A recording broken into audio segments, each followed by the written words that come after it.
especially with people from this angle, with people, don't get too caught up in the whole logic of, and it varies. This is not that episode for that. I'm gonna have to go to another one on that with the people, because I'll be here all day with that. But there are times where you gotta let people go who ain't giving back. But in the same breath, if it's something like that, like, you just have to remember everybody is not like you. And that's something that hopefully you can hold on to. Because again, I'm not finna get mad at no homeless man for not giving me no money. Like, what I look like, I mean, I was a little irritated by his comment, but now I laugh at it. So, what's funny though, I kind of want to chime in on something you said. Go ahead. It's funny. I feel like people always say this statement like everybody don't give the energy that I give. They want someone to give them the same energy that they give out. And it's kind of like, you might not necessarily want that.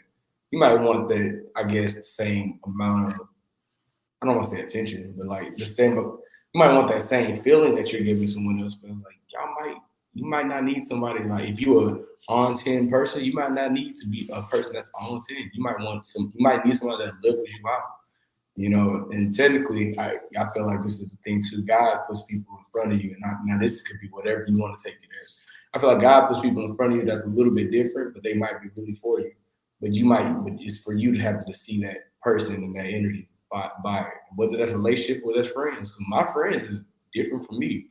Like, I'm kind of a chill guy. Some of my friends is up. Like, their energy is up, and they're like, "Oh, you different, you chill." Like, yeah, but if we all on 10, who gonna be the voice of reason? And if I'm too chill and I need to be up, who gonna pull me up? You know what I'm saying? So like, I thought about that when you said that. I just had to talk about this.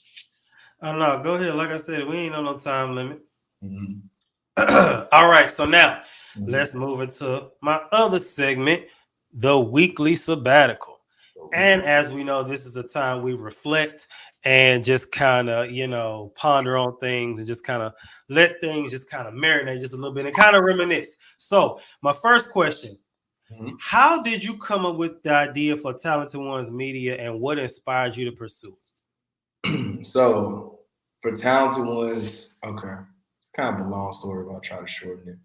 But pretty much my freshman year of college, I was a football player, and that I made a decision to stop playing football. It's kind of a long story.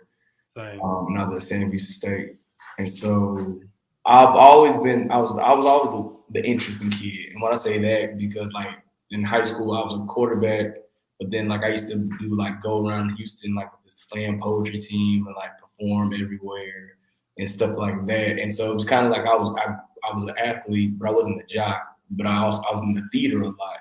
So I always had like a thing for theater. I've always been a writer since a kid. Music has always been my thing. So once I got done playing football, I was like, yo, what am I going to do? Okay. I always knew I wanted to be a journalist. I know what I like, my interests are. I was, I'm going to make like a blog, like a website blog, and like, interview up and coming like people. At first I thought it was just poets, and I was like, that shit too just broad. That's like, it's too narrow.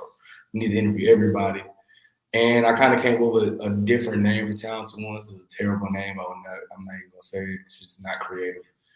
But it's okay, bro. It's dead. left that whole back in 2016. Don't.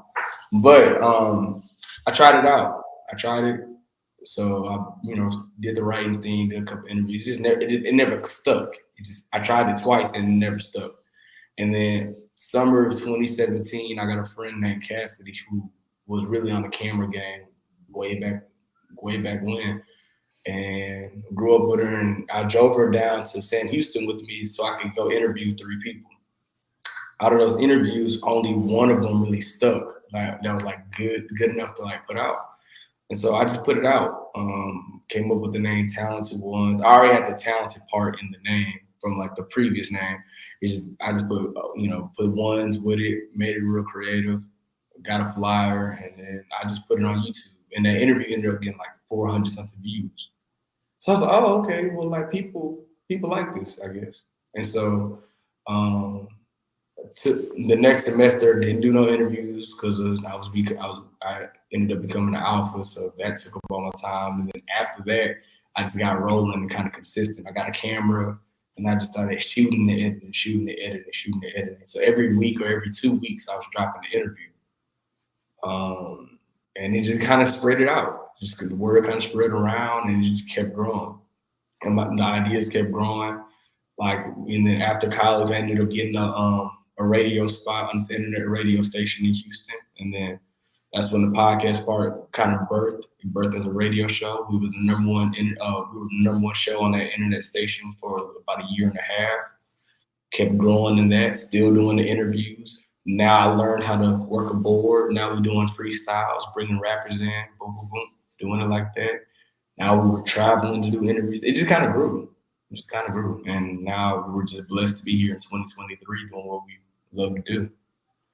Definitely, and still going and still thriving. So now, you talked about how you told your story. So now, can you tell us some of your most memorable interviews, and then tell us what made them special? I got two that come to mind off rip. The first one is a dude named Young Deji, who's the guy that created the Whoa. He's from Houston. Everybody knows the big, dance thing, the Whoa, all that. Cool. Favorite dance? Yeah. Everybody, that was the wave for a minute. And still technically the wave now. But he created that. And I used to jam his music in college a lot. And he ended up being one of my pro fights. If you don't know what a pro fight is, it's just the alpha that kind of brings you in. Well, not alpha, but it's a person in fraternity that, is older than you in a sense, or in that way. And so he was cousins to this old dude, and I hit my profile up like, yo, let me put me in contact with Deji. And I was just like, I got the interviews going, put me in contact with him if you can. Because I had been putting out quality at the time. It wasn't like I was putting out some mid pack. Like I was putting out, in my mind, I was putting out heat. So he's like, all right, cool. Get in contact with you. And nothing ended up happening. I remember we were supposed to do an interview, but I had a test that day and I couldn't leave campus. But fast forward, maybe a year